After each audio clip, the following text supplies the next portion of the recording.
সম্মানিত ভিউয়ার্স, আসসালামু আলাইকুম। এই যে এটা হচ্ছে শাহবাগ থানা, এটাই হচ্ছে শাহবাগ থানা। আমার কাছে ভিডিও আছে, পোস্ট করব। আর এই থানার থেকে এই যে শাহবাগ থানা, এটা হচ্ছে metro rail, Shahbag metro rail station উপরে। আর এটা হচ্ছে শাহবাগ থানা। আর এই শাহবাগ থানা থেকে মাত্র 40 গজ দূরে হচ্ছে শিক্ষক আন্দোলন। অর্থাৎ এই যে দেখেন, এই যে দেখেন শিক্ষকরা রাস্তায় বসে পড়েছেন। আমি সামনে গেলে আরেকটু দেখাবো। শিক্ষক আন্দোলন এতক্ষণ ছিল শহীদ মিনারে, ওখানে কোনো সাড়া না পেয়ে তিনারা এখন চলে এসেছেন জাতীয় শহীদ মিনার থেকে, এখানে চলে এসেছেন। এই যে দেখেন শাহবাগ ফুলের দোকানগুলো তার সামনেই, শাহবাগ মোড়ে ফুলের দোকানগুলো তার সামনেই শিক্ষকরা আন্দোলনে জুড়ে বসেছেন।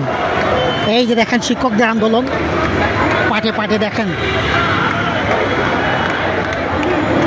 এটা হচ্ছে শাহবাগ মেডিকেল, আগে একটা নাম ছিল, এটা বাদ মেডিকেলের সামনে। এই যে দেখেন শাহবাগ মেট্রো স্টেশন। আর এই স্টেশনের নিচেই এতক্ষণ ছিলেন ওনারা জাতীয় শহীদ মিনারে, ওখান থেকে পায়ে হেঁটে মিছিল নিয়ে এখন চলে আসছেন শাহবাগ চত্বরে। এই জায়গাটা ওনাদের জন্য সুবিধা। এতদিন ছিলেন ওনারা, দেখেন এই যে মিছিল নিয়ে যাচ্ছেন, বেশি দূরে না, এখানেই থাকবেন, এখান থেকে দূরে যাবেন না তিনি। আমি সবার অনুরোধ করব, আমি বিশেষ করে মাননীয় প্রধান উপদেষ্টা এবং মাননীয় শিক্ষা উপদেষ্টার দৃষ্টি আকর্ষণ করছি, আপনারা এই দাবিটা দ্রুত মেনে নিন।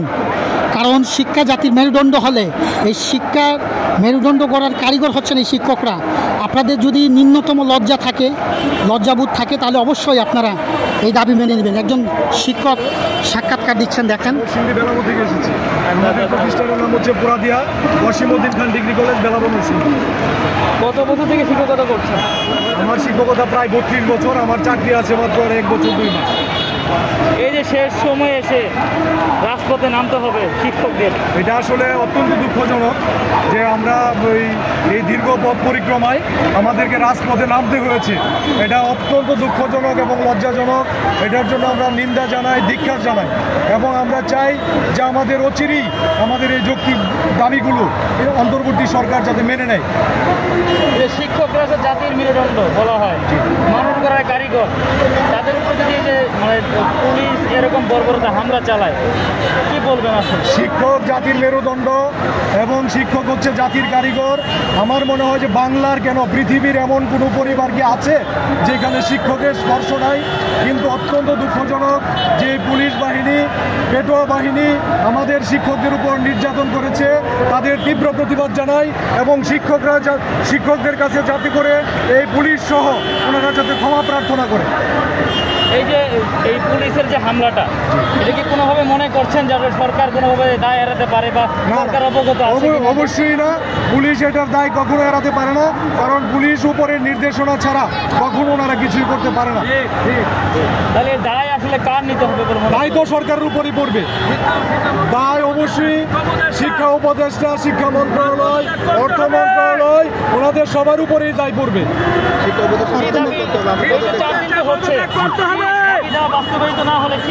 আমাদের এই দাবি, যৌক্তিক দাবি, অত্যন্ত দুঃখজনক। আপনাকে আমি অতীত থেকে বলতে চাই যে আমাদের বাড়ি ভাড়া ছিল 100 টাকা। একবার বিগত সরকার বলল যে বাড়ি ভাড়া করা হয়েছে 5 গুণ বৃদ্ধি, পরে বাড়ি ভাড়া হলো 500 টাকা। বর্তমানে আমাদের বাড়ি ভাড়া আছে 1000 টাকা, মেডিকেল আছে 500 টাকা।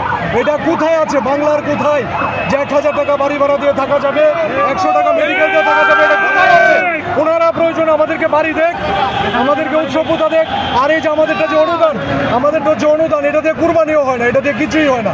এটা অত্যন্ত দুঃখজনক যে আমাদের বাড়ি ভাড়া 1000, মেডিকেল 500, আর বোনাস হচ্ছে 50%।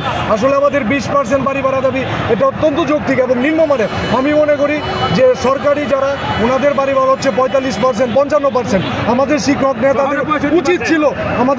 নেতাদের উচিত ছিল যে ওইটা কেন দাবি করলো না? কেন 20, কেন 1500, কেন 75%? আরো বেশি দাবি করার দরকার ছিল। আমরা বৈষম্যের শিকার। শিক্ষকরা আসলে যে টাকা বেতন পায়, তারা তো বেতন হচ্ছে আসলে তারা যারা ছাত্র থাকে তাদের জন্য তো নিরলস পরিশ্রম করে থাকে। আসলে এই শিক্ষকদের সাথে এই যে অবমাননা, আসলে আমরা শিক্ষক, বেসরকারি এমপিওভুক্ত শিক্ষক 5.5 লাখ থেকে 6 লাখ, এবং যারা সরকারি আছেন ওনারা যে সিলেবাস পড়ায়, আমরাও সিলেবাস পড়াই, একই সিলেবাস পড়াই। কিন্তু দুঃখজনক যে আমাদের যে বৈষম্য, একজন আমার স্কেলে যিনি সহযোগী অধ্যাপক আছেন উনি বেতন পাচ্ছে 1 লক্ষ টাকার উপরে, আমি বেতন পাচ্ছি মাত্র 50-এর উপরে। তাহলে এই যে বৈষম্য, আমরা চাই যে এই বৈষম্যটা দূরীকরণ করে শিক্ষা জাতীয়করণ করুক, তাহলে আর কোনো ধরনের কথাবার্তা থাকবে না। ধন্যবাদ। আমি একটু বলি, ধন্যবাদ। হ্যাঁ বলেন। একজন শিক্ষক বলছিলেন, আপনাদেরকে আরেকটু দেখাই, এটা হচ্ছে শাহবাগ মোড়। একজন শিক্ষকের সাক্ষাৎকার শুনলেন এবং এই ভিডিওটি বেশি বেশি করে শেয়ার করবেন।